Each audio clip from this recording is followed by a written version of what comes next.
tend to lean more towards that Scarf on Redix. Yeah, that's one of the things they definitely do. They're taking their time here, maybe not really liking the fact that Cruel came out. And paired up with Finn, it's really hard to deal with. They're going to be picking up Fortress here. So this is going to be an aggressive lineup coming out of G2 Kinguin, and a buff comp per se, but they're going to be running at him. I think this last pick for G2 is going to be a very detrimental one. They could go after two ways. They can grab somebody like Vox, who's very strong in terms of hyper carry. He does have that mobility, but the thing is, if that Cruel is able to lock onto him, he's not going to be able to do much. Black Feather is actually a pretty good pick coming out on their end. Yeah, I like this Black Feather pick a lot. He's one of those durable kind of frontliners, can do a lot of damage. Saw the last pick here for Gankstars, Cerebrus, and that's pretty deadly to come out there. I don't think it's too much of a surprise. You know, these guys obviously know what each team's capable of. Well, do you favor one of these lineups as we look at them here? Looking at the Cerebrus team play this squad, this roster earlier, I really liked it. And you know, if you're the viewers, you should play Price is Watch. No, the Price is Right. So every time Saw goes in for a shank, just spam how much damage you think it's gonna do. Yeah, well, you got to do it before he gets in there, so you got to see who's right. You gotta be very quick on this. All right, well, we've loaded into the game, so we're going to jump into the Halcyon Fold right now, and let's see if Action Jackson and Vedius are liking these compositions. Oh, you know I'm liking these compositions, Humanist. I love seeing Techno JJ on this Saw. Very excited to see Dark Potatoes Black Feather actually as well, given that we haven't seen him play that much. But man, I'm feeling a little bit worn out from the third, fourth place game. It's going to be tough to keep the hype going in the finals. I'm sure these teams will bring the excitement though. Vedius, how you doing? I am doing pretty good. I'm not a massive fan of the Finn, personally. I know we did see it earlier, but it didn't impress me, I'm afraid. And you know how I set the standard for getting impressed. And I feel like I don't know what I was trying to say there. MK just yet to really impress me with this Finn pick. Hopefully he can change my mind this game. He is going to be going up against a Fortress and a Black Feather. They're already trying to shove him out of his own jungle. Yeah, and Redix actually rotated all the way into the enemy side jungle as well, so they really wanted to go for some kind of a fight there. Techno JJ, as he returns to lane, is able to use that roadie run, bounce back to the turret. Actually, the damage onto Dingo is pretty significant right now, as Spectral's might pick up the first blood, and it does. Gankstars Cerebrus right out of the gate strong. Leon going for the very early swift shooter means that he does have a fair amount of attack speed very early on into the game, so he can get those weakness stacks applied, which means that if you're not going to disengage quickly enough, he's going to get that smite down, he's going to guarantee that kill, which is exactly what he did right there. So great start for Gankstars already, capitalizing on the over-aggressive Dingo that thought he had caught Techno out of position.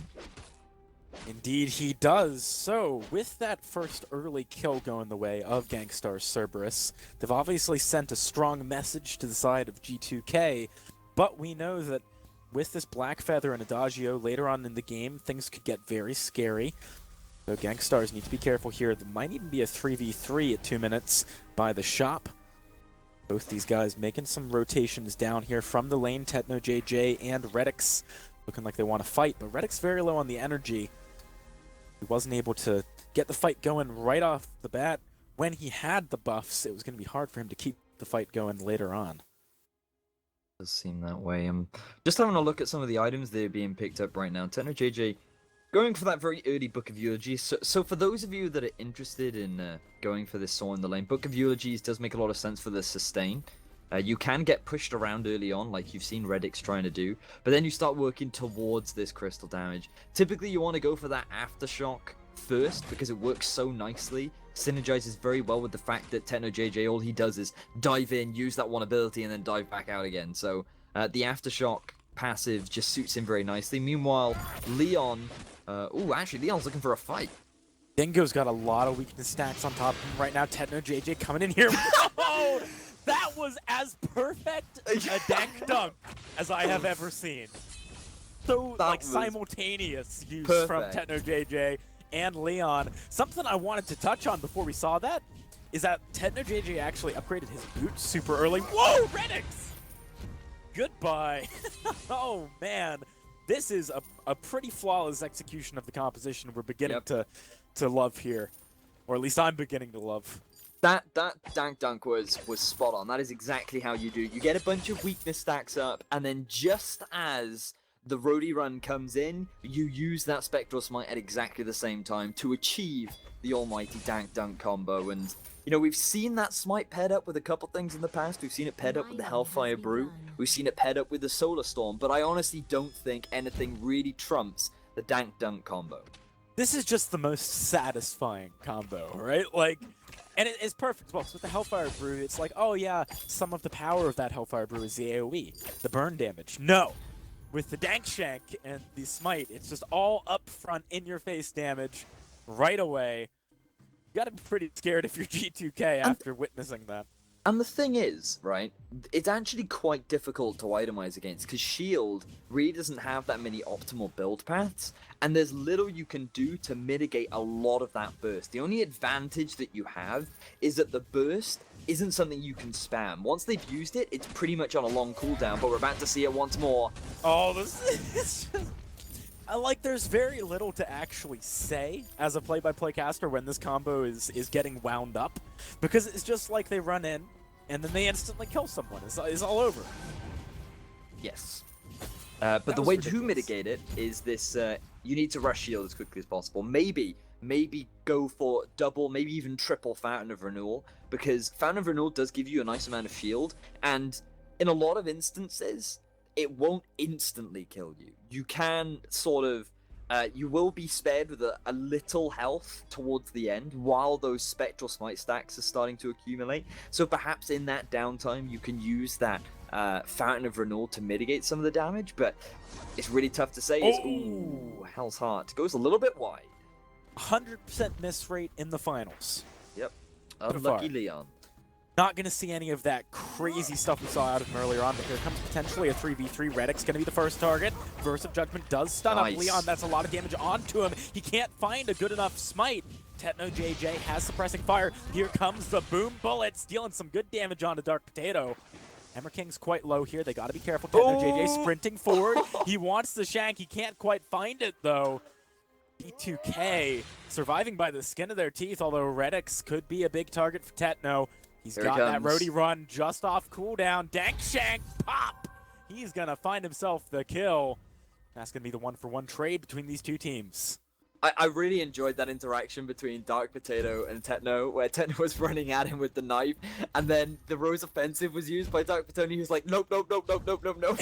And they're both literally just, it's one of those, like, I can't remember the name of it, you know, like the one of those sort of situations where two people just keep running around in circles chasing after each other. So really enjoyed that interaction. Unfortunately, Reddick's didn't have that interaction, so he ended up dropping to Techno JJ coming in from the flank, who's currently sitting at 3-0-2, but involved in every single kill this game, and he is doing work on this, or putting a crap ton of damage down. His positioning with the suppressing fire has been massive as well, so Techno JJ just having a phenomenal impact, but right now, 3 members of G2, they want to try and capitalize. They're not going to be able to, though. I think Leon was a little bit too far into the bush for them to really feel comfortable going for the kill, and Techno JJ, of course, being nearby, able to come reinforce if he needed to, was a little bit scary for G2K. They know that if they make a mistake in these fights, one of them is going to instantly go down. Reddick's going to be the main target here. Look at the burst damage right away. Leon and Techno, touchdown, picking up the kill. Dark Potato, also very low, but Techno, he wants this one. He's moving in, can't quite find it, has to go for Dingo.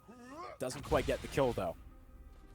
So, great smite coming out from Leon. Again, perfect execution, throwing out that from Hell's Heart, reducing his miss rate by a significant amount.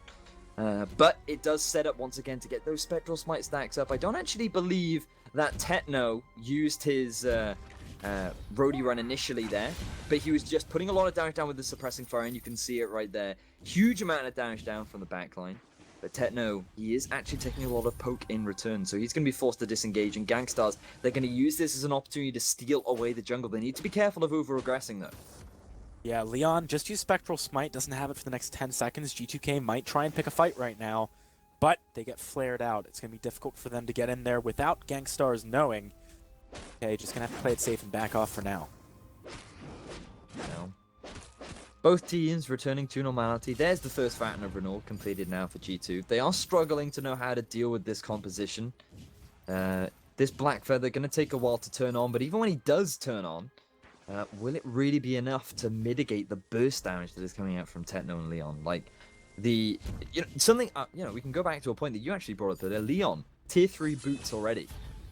He really wants to stick to his target. He wants to make sure that he can... I was talking about Techno, so this is actually both of them going for early boot upgrades. Well, look at Leon. He's actually got his tier 3 boots, which is very uncommon. Something that we're really not used to seeing. Typically, sometimes I do see a couple tier 2 boots rushed early, especially on someone like a Finn. Ooh, from Leon comes out. It's gonna land onto Dingo. Good damage right off the bat, but Redix finds that Verse of Judgment. Dark Potato wants to get onto Techno, but he gets obliterated, and Techno flips off of him to get into range for Redix.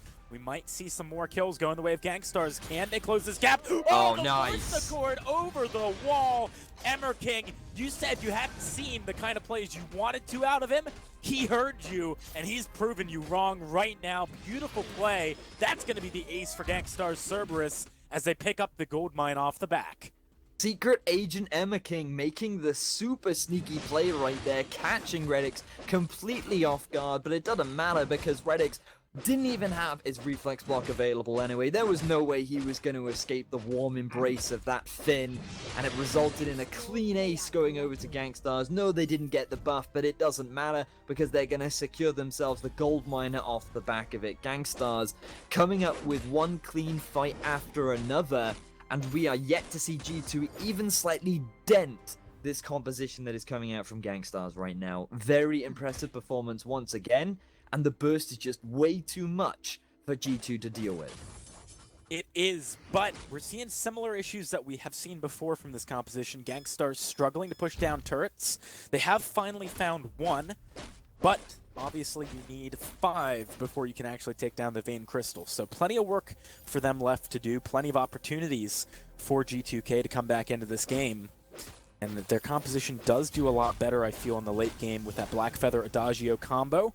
Emmer King might be fishing for a Forced Accord right now, moving up a little bit. You say that, but then all of a sudden you remember that the Roadie run can do 1,200 damage in the late game.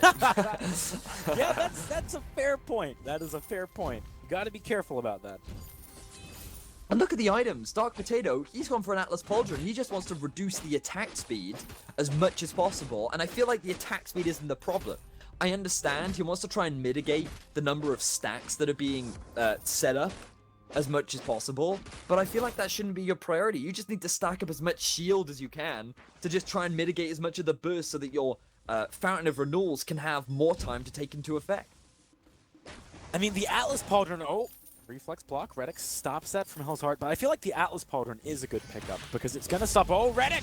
He doesn't have the ability to reflex block that one. Emmer King going for the kills, but Techno JJ flipped himself into turret range there. Redix still alive, but he finally goes down. Now Emmer King very low as well. Dark Potato wants to keep this fight going. Leon, he's in a bad position, 1 versus 2. This could be the dent you were just saying we weren't seeing coming out from Gankstars. Leon is in a bad position right now. He does have a lot of sustain, though. Managing to deal some good damage onto Dingo. Can he find enough onto Dark Potato? This is ridiculous. How is he not going down? Weakness stacks doing so much work, but they have reset now. Dingo coming back in with Dark Potato. Might be able to turn this one around. There's the heal from the smite. Leon, he's keeping this fight going. Weakness stacks building up pretty quick. Spectral Smite, 1 second till it's off cooldown. He wants this kill. How is this happening? Techno JJ, he finds it with the suppressing fire. Leon is chasing onto Redix too. That was just insane. Insane. That was insane. And they're Why not is done that yet. okay? Oh, Redix from Hell's Heart comes out. He's stunned up. Leon finds the kill. A very extended ace for Gankstars Cerebrus, but man, that fight was ridiculous. Leon, there's a reason people hype this guy up. That was ridiculous. He's playing Krull too, and when it's a Black Feather versus a Krull, even in a 2 versus 1 situation, those weakness stacks make it impossible for Black Feather to really go hard when he wants to commit for the 1v1, and as a result of that, you can just see Dark Potato didn't have the DPS that he needed. He wasn't able to out-sustain the amount of burst that Leon was able to put out. And once again, Gankstars, they're trying to force another fight. Tetno finds the 505 burst with that dank shank, but Emmer King not going for the forced chord just yet. He's playing it cool, trying to wait for that perfect opportunity. He wants to catch the big fish, not the goldfish. Right now, Gankstars, they're going to have to back away. Don't have the minion wave to make any plays under the turret. Gold mine, easy pickup for them here. I don't see any contest coming out of G2K. 3 kills to 13. Things are looking pretty grim for them. So when you mentioned goldfish, did you mean an actual goldfish, or do you mean a fish made out of gold? Because I'd be quite happy with one of them. Why would I mean that in that context? Because gold is very valuable, and they're going to pick up the gold mine off the back of that. But I said he Given how doesn't want the valuable goldfish. gold is in this game, perhaps they're after a goldfish.